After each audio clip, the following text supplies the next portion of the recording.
Bakit ba sa panahon ngayon mas madali na lang magloko kaysa magsabi ng totoo? Bakit ba umaabot sa punto na kailangan pa natin magsinungaling sa mga partners natin? Bakit ba kailangan nagloloko pa tayo bago tayo umalis sa isang relasyon? Alam niyo hanggang sa ngayon, hindi ko naiintindihan kung bakit hanggang ngayon may mga taong mas pinipili nilang magloko kaysa magsabi ng totoo. Eto kung gusto niyo makipaghiwalay sa mga partners ninyo, palagi niyong tatandaan that the least thing you can do to your partner is to be honest. Ang dali-dali lang naman sabihin na ayoko na kasi okay ako nagsawa ka, explain mo yung rason mo kung bakit ka nagsawa.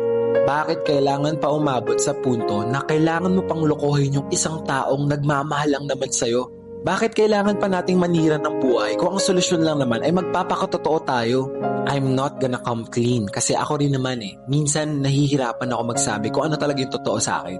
Pero ibang usapan na kasi kapag may ibang tao nang involve. Lalo na yung mga taong ang gusto lang naman sa buhay ay mahalin tayo. Lalo na yung mga tao na nangako sa atin na sasamahan nila tayo panghabang buhay.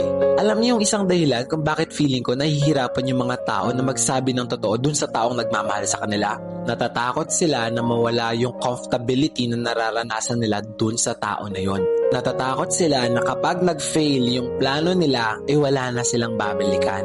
Alam nyo sana kung ayaw nyo naman na talaga, magsabi na lang kayo. Huwag na kayo manggamit ng tao para sa sarili nyong kapakanan. Huwag nyo nang ipilit yung relasyon kung hindi nyo naman na kayang isustain. At hayaan ninyo na makalaya yung tao na ang intensyon lang naman sa inyo ay mahalin kayo. Yun na siguro yung pinakamasamang bagay na gagawin mo dito sa mundo. Yung abusuhin yung isang taong wala namang masamang intensyon sa'yo. Kaya kayo sa lahat ng mga nanonood, please lang huwag nyo nang gayahin. Please lang huwag kayo maging selfish. Kasi in between sa inyong dalawa, hindi lang naman kasi ikaw yung taong may pakiramdam. Hindi lang ikaw yung taong nasasaktan. I really feel sorry para sa mga taong nagmahal.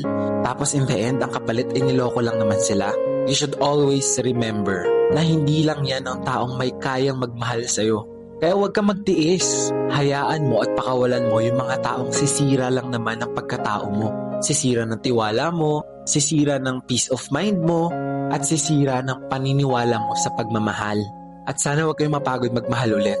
Dahil naniniwala ako na balang araw darating yung taong para sa'yo at kailangan mo lang sumubok ulit.